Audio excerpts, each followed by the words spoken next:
So I hope it's going well with your exam preparation success planner, and I hope you've been able to keep focused and on task. And I hope last week's video was helpful for you. This week I wanted to talk about maths. And of course, if you're preparing for the 11 plus, depending on what year group you're in, so I'm going to assume that parents watching this are in year 5 or year 6, but I'm well aware that there could also be parents who have children that are currently in year 3 and year 4. I do have the majority of my students who begin preparation for the 11 plus start with me in year 3. So I am aware that you could all be in different year groups. But what I want to talk about is fractions. So of course, if this isn't relevant to your child yet, please focus on the fraction curriculum that your child is currently doing at school. You can always ask their teacher, what are they currently studying? They'll tell you, they'll give you a breakdown. So this is specifically for children in year 5 who are preparing for the 11 plus. Could also be specific for children in year 6. But of course, if you're in year 6 right now, you would have finished your assessments.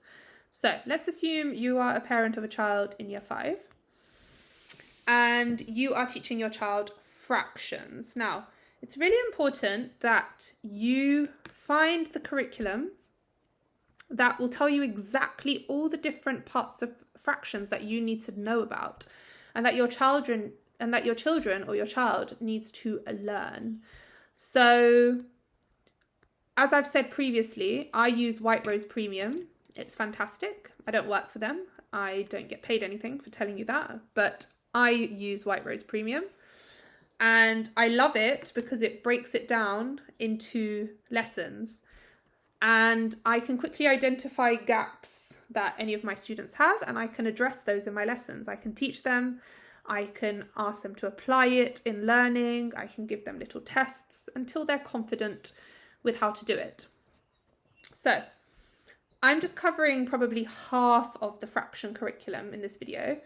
There is a lot when it comes to fractions, and you really do need to make sure that your child is confident in all of these areas. So first of all, you're going to teach your child mixed to improper fractions and improper to mixed fractions and how to do this. Your child will need to know how to add and subtract mixed number fractions and add and subtract regular fractions.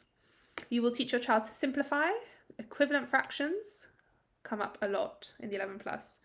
Fractions on a number line, so placing fractions on a number line, comparing fractions and ordering fractions, and really understanding how to do this, especially when the denominator is different.